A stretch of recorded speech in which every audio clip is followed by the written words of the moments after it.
why is the criteria harder for certain athletes than it is for Tim Duncan? Explain that to me. And I told you that. I already said that to you again. It's not that. I'm talking about the media, the fans alike. I just saw. Did you not listen to me? Clean your ears. Did you not hear what I said? Again, and I'll say it again. Players hold. Fans. I heard you. Yes, the fans in the media, they hold. About the Michael. No. Okay. Don't speak media in now. Oh my goodness. They hold, and you know this. You know this. It's textbook. You know this. They hold Mike and Kobe to a certain standard. They don't put Tim Duncan in that Michael and Kobe echelon. They don't. So now your silly self is making my point for me. No, it's not making your point. No, it's not making. It's not making your point. No. You want them to do the same thing for standard. You're saying you want them to do the same thing for Tim Duncan. Oh my goodness. Carl, wait. You just said Mike and Kobe to a higher standard, right? So therefore, how can we place Timmy above Kobe if Kobe? I never said, but I never said that. You just said they hold him to a higher standard. I never. But did you ever hear me say that? Listen, did you ever hear me say that we put Tim Duncan over Kobe? Did you ever hear me say that? Yes or no? You heard me say that you did? No, but I didn't. I didn't. But again, that's the problem, though. So it struck a nerve. It struck a nerve for you. Whenever somebody puts somebody over Kobe, it strikes a nerve for you. So now, because somebody did that, you just made my argument for me. No, I didn't make your argument for you. So, but again, so therefore, because somebody decided they're going to put Kobe over Tim Duncan or Tim Duncan over Kobe, it's a problem. So now we have to label him overrated. He is. That's basically what you're saying. I'm making an argument for you at all. He checks the box. So, see, this is why I can't stand about sports fans. Again, this is why I can't stand sports fans. Again, he checks everything off. So why are we going to consider him overrated? Just made my argument. He checks everything off. What are we doing here? Andres is trying not to laugh at you. Listen, but listen to us as sports fans. He checks all the boxes. What are we doing? Carl made my argument for you.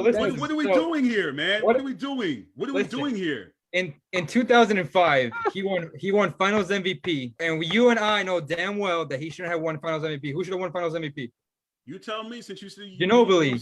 Ginobili was the best player in that postseason run. But nobody talks about that because they gave Duncan the award, right? So what happened? So everyone likes to say, "Oh, well, Kobe only beat the Spurs because he had Shaq." What happened in 2008 when Kobe didn't have Shaq? He smoked them, right? Okay, he smoked them, right? What happened in 2007? From 2007 to the end of his career, he was a role player. He wasn't a 2015 guy. He wasn't a 25-15 guy. He was a 13-10 guy because Pop told Parker, let's run the system through you. What happened in 2010? But by then, Tim Duncan was already past his prime by that point. So he was past his prime. He was past his prime in 2010. How does that qualify him as being overrated? So how does that qualify him as being overrated? That's not answering the point of being overrated. In 2010, he was past his prime, but the 2014 ring puts him over Kobe. How does that make sense? But again, I'm not arguing. I'm not disputing that though. That's not what I'm saying. Can I jump back in now? I've never said that. I've never said that. This conversation has gotten so weird because Carlos yelling. I never said that.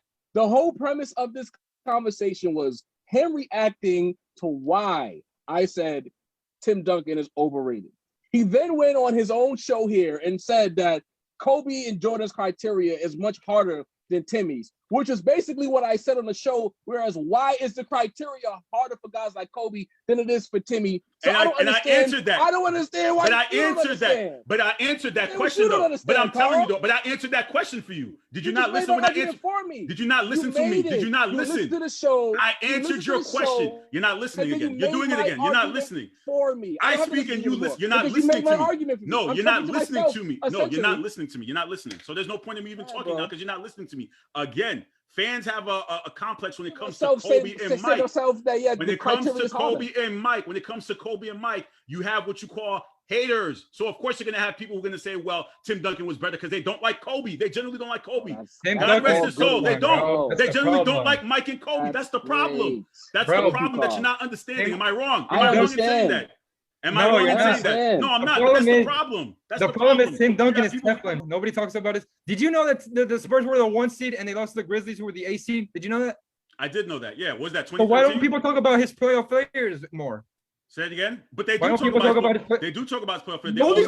No, they do not, bro. Wait a minute. First, they don't care about Timmy because he don't have haters. Now you're saying they do talk about his playoff failures. Oh, where they at?